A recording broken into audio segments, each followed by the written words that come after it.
You cannot control your emotions. You can control what you do with your emotions.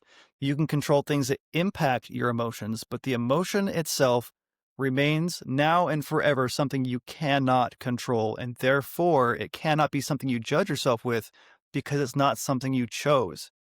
Sometimes people have really big emotional reactions and they're not expecting to, don't want to, and they go, "Oh, what's wrong with me?" Yeah, that's not Nothing's wrong okay. with you. Yeah. You're a human being. A whole lot of not okay. Like, not okay. This is not okay. Yeah. And, Yeah, it's super not fair to do to yourself. If you're feeling down, you're feeling down. What do you want to do with it? That's so much more of an interesting question. There's so much more room to move and grow or and not do with it. If you say, "Well, what do you wanna do with it?" That might demand I have to do something. Well, maybe you don't. Maybe you exactly. don't do nothing with it. And that's the choice you get to make. And there are consequences for every choice you make. And I don't want to make it sound like anything other than that. If you choose not to do something with it, if you feel sad and you just give into it, which I advocate for sometimes, honestly, I know the mental health days are a thing. There are days I'm like, I can't do this. I need a day off. I need to breathe.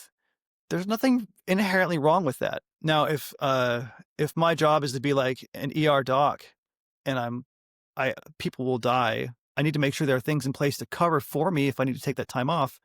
But even then, like there's ways to give into the emotion without meaning that everything has to fall apart. If you cannot ever stop to feel your emotions, you will crash and burn. It's going to happen. It's not even a question. I tell people all the time, like, when was the last time you got mad at your car when you were at the gas station putting gas in it? 9 times out of 10, people are like, no, you got to stop the car. You got to turn it off. You've got to get out. You got to put the thing in. You got to wait for the car to fill up and then you can Yeah. get in and go.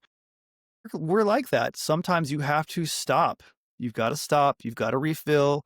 You've got to wait for the refilling to go into effect. Then you can move on with your day. Emotions can make people feel like they're not allowed to do that. And then like, why am I running on empty? Well, because you haven't stopped. Because you're giving this story to yourself, this lesson of failure, because you need room 'Cause you for your need to feel. emotions. Yeah. Now, So there's a there's really important. Go ahead. You first. well, the way that the first study mentioned it was your non-acceptance of negative emotions. And, I guess that's an academic way of saying, like, what I'm feeling is not okay. I do not accept this negative emotion as existing. This is not acceptable. I cannot be sad. This cannot exist. That's way different than saying, "I'm really sad and I wish I wasn't." But to say, "This cannot exist. I do not accept this negative emotion." That's like, I don't know, that's like, trying to run on a It's like broken foot, you know? exactly. It's like I can't accept this thing that is intrinsically part of who I am. Yeah, exactly. I mean, like, I guess you don't have to.